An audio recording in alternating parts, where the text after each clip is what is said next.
Bonjour, nous sommes le groupe de Marion, Gina, Kevin et Thomas et nous allons poser des questions sur les films et la science.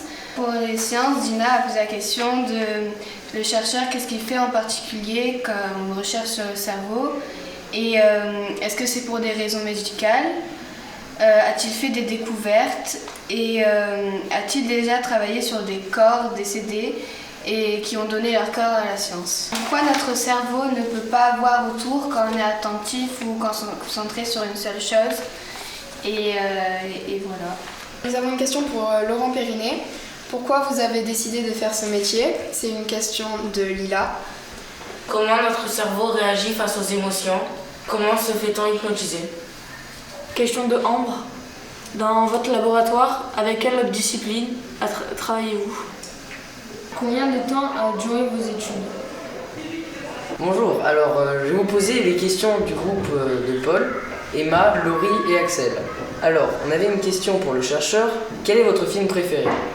Ensuite, nous avons aussi une autre question qui concerne les études. Quelles études avez-vous fait pour faire ce que vous faites aujourd'hui? Donc merci pour ces questions qui s'adressent à moi, mais aussi j'imagine à tout le questionnement que vous avez par rapport à la science et pourquoi certaines personnes vont choisir le métier de chercheur et de savoir ce qui m'a motivé à devenir chercheur moi-même. Et donc, qu'est-ce que je recherche quand je fais des recherches sur le cerveau?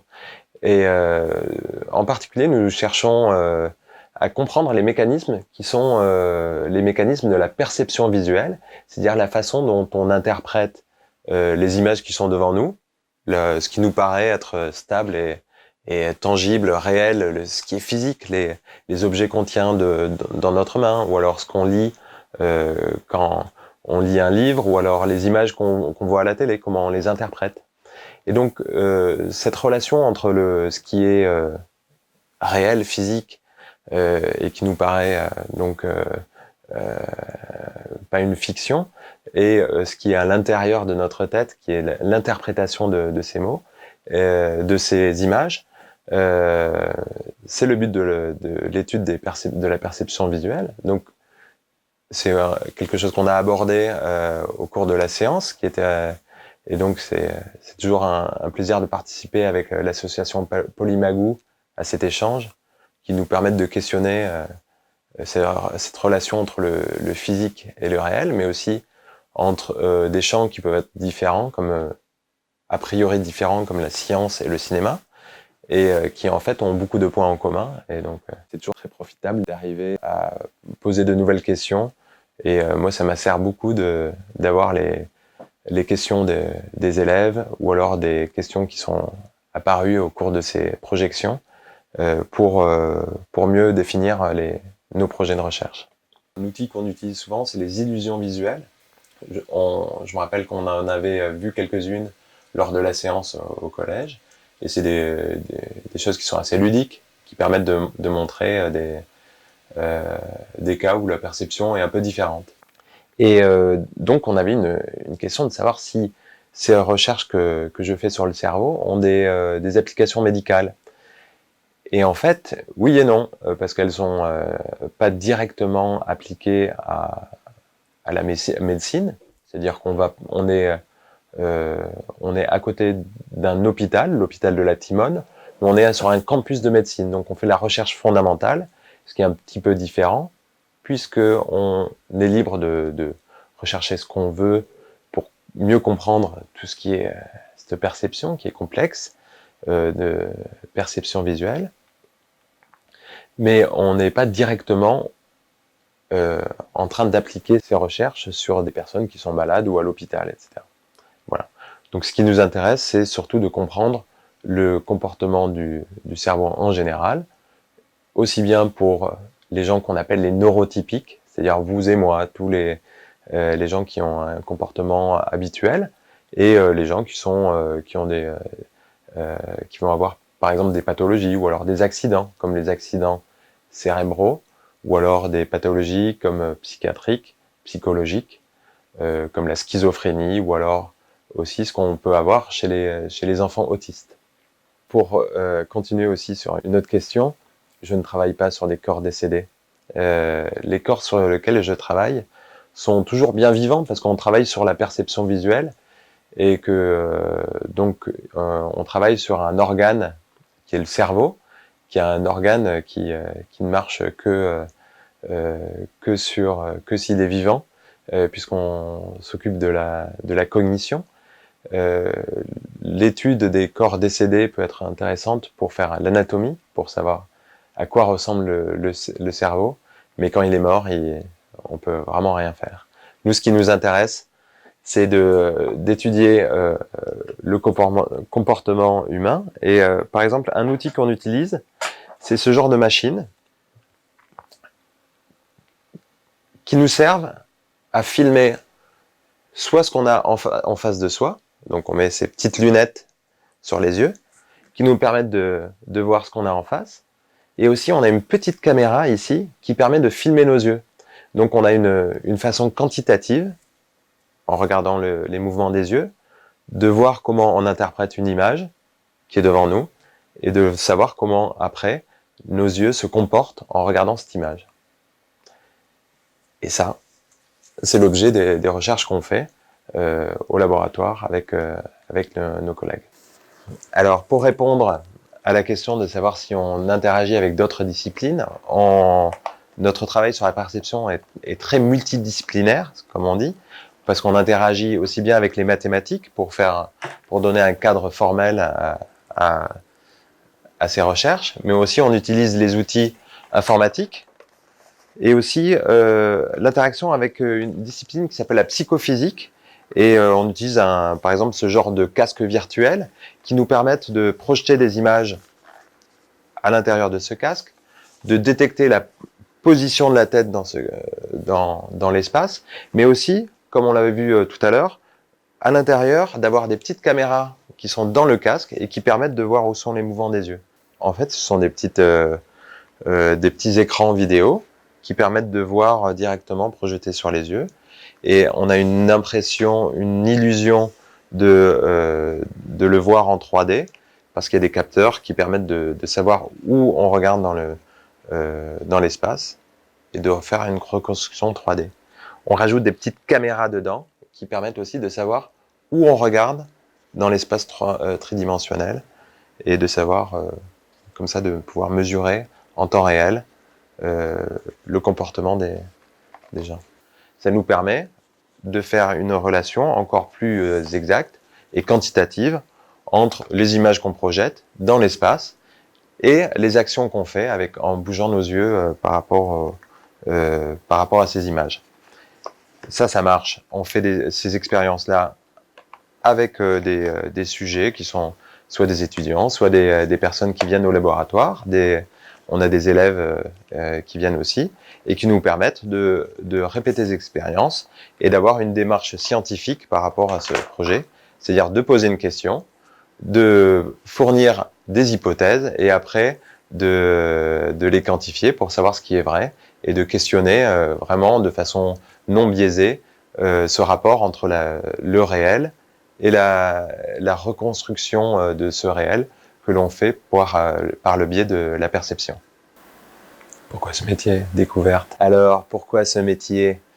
C'est pas compliqué parce que le métier de chercheur, ça permet de rechercher tous les jours de nouvelles questions. C'est un métier dans lequel chaque année on recommence à zéro de nos questionnements sur ce qui est la réalité en particulier de la perception visuelle, mais c'est vrai aussi pour les autres chercheurs quand ils parlent de climat, d'économie ou de société, de physique, etc.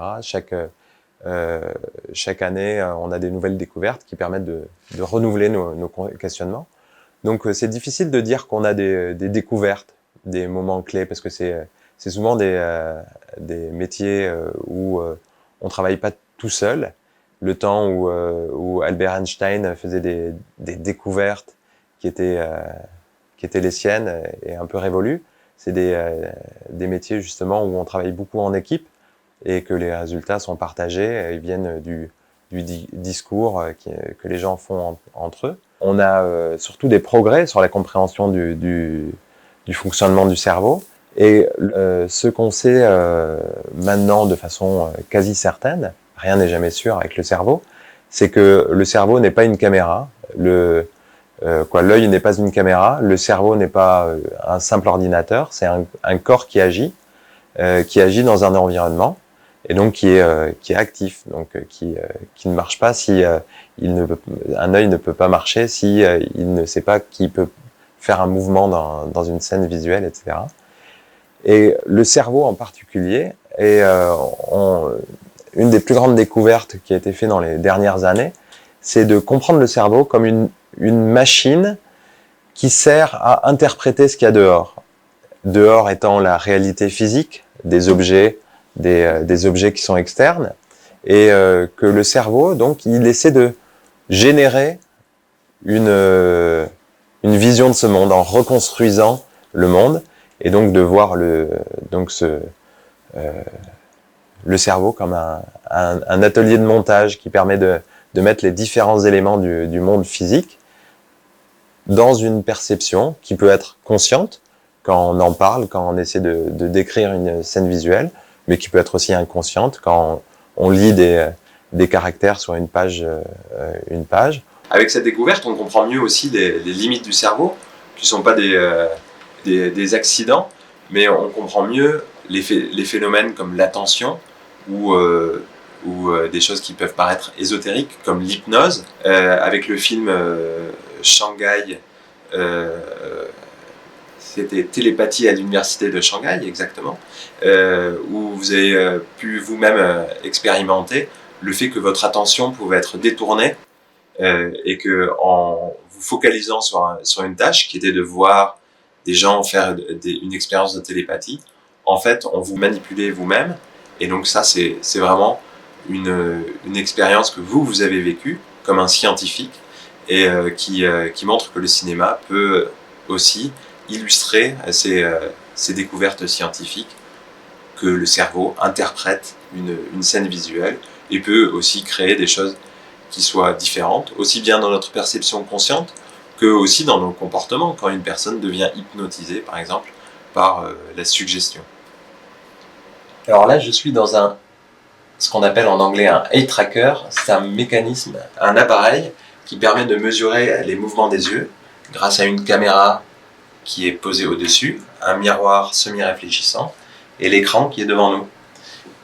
Avec cet appareil, on peut mesurer les mouvements des yeux de façon ultra rapide et qui nous permettent de découvrir les détails des comportements en fonction de la vision. Donc c'est un genre de cinéma dans lequel on placerait le sujet qui permettrait de savoir exactement comment on réagit. C'est important parce que ça nous permet de voir des mouvements, des mécanismes cognitifs qui soient très simples. Par exemple, simplement de poursuivre une image pour la stabiliser, ou alors de trouver un objet sur une image. Mais ça permet aussi de savoir quelles sont les différences entre différents individus. Par exemple, sur le même genre d'appareil, on fait des expériences avec des enfants qui sont dans le spectre autistique et donc dont on essaie de comprendre de façon quantitative avec des expériences scientifiques qu'est-ce qui pourrait être différent et qui fasse que dans leur vie quotidienne, leur quotidien est différent. Et on comprend souvent leur différence par rapport à une façon de traiter les émotions qui est différente. On pense qu'il y a peut-être des mécanismes qui sont liés à leur perception, qui pourraient nous intéresser pour mieux comprendre des pathologies comme l'émotion. Donc, et qui sont très importantes pour comprendre le fonctionnement du cerveau. Du coup, vous m'avez aussi demandé pourquoi j'ai voulu choisir ce métier. Et en fait, c'est simplement parce que je me posais des questions sur la façon dont je percevais les choses, parce que j'aimais beaucoup dessiner ou produire des images ou regarder des films. Par exemple, j'ai beaucoup aimé les films de Tati quand j'étais petit, parce qu'il y avait une façon de regarder les détails qui était vraiment différente et qui était différente de la façon dont moi je voyais les choses.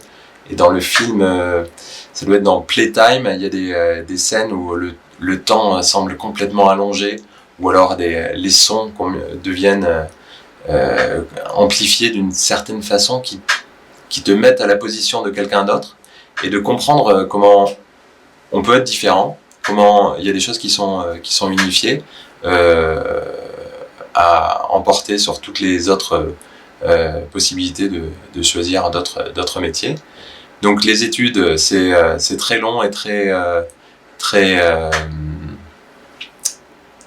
incertain. On commence par ses recherches, par ses études, sans savoir forcément qu'on va faire de la vision ou qu'on va faire de la climatologie. J'étais intéressé d'abord par l'océanographie, parce que j'aime l'océan, simplement. Mais les questions, les rencontres avec les gens ont fait que j'ai suivi cette voie-là. Il suffit d'être persévérant en essayant de rechercher les questions qui nous intéressent vraiment. Du coup, ça peut prendre plus ou moins longtemps. Il y a des filières universitaires qui durent à peu près 3 ans pour arriver au niveau master. Après, encore quelques années pour arriver à pouvoir faire un doctorat en thèse qui permet après d'accéder à des métiers de chercheur. Mais il y a aussi beaucoup d'autres métiers qui sont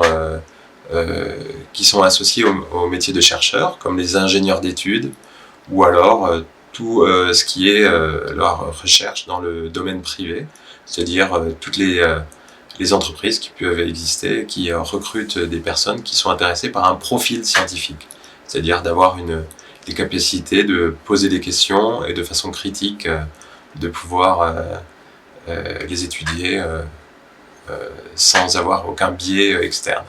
Donc on me demande aussi pourquoi on ne peut pas faire plusieurs choses à la fois, pourquoi l'attention est capable seulement de faire une seule chose, pourquoi on ne peut pas à la fois conduire une mobilette et taper un message SMS. Alors c'est une question ouverte, on ne sait pas vraiment, et ça fait partie des limites du cerveau, de la cognition, de la perception. Il y a des choses, on ne sait pas, et du coup c'est quelque chose qu'on aimerait bien mieux comprendre, mieux quantifier. Par exemple, si on montre dans un cadre très standardisé comme cet oculomètre, on peut présenter à des gens plusieurs points qui bougent en même temps et leur demander de savoir s'ils arrivent à les suivre en même temps. Et les expériences montrent qu'il y a des différences, que certains y arrivent mieux ou pas. Mais c'est surtout qu'on a des capacités qui sont limitées parce que on est aussi fait pour vivre dans un monde où la plupart du temps on interagit avec une personne, on est des animaux sociaux, qu'on a des capacités aussi à être manipulés. Donc comme par exemple l'hypnose, on peut le considérer comme une forme de manipulation qui nous enduit par suggestion, et peut-être que même plus généralement on peut questionner la façon dont on est hypnotisé dans la société, par exemple par les stéréotypes qui font qu'on croit que les filles pourraient être moins bonnes en maths, alors que si on fait des expériences dans un cadre vraiment scientifique, on pourrait montrer qu'en fait elles sont aussi capables que les garçons de faire des maths, mais que depuis un certain temps on a décidé que certains domaines comme les jeux vidéo, les mathématiques sont réservés aux garçons, et que les filles doivent plutôt faire du poney, du dessin.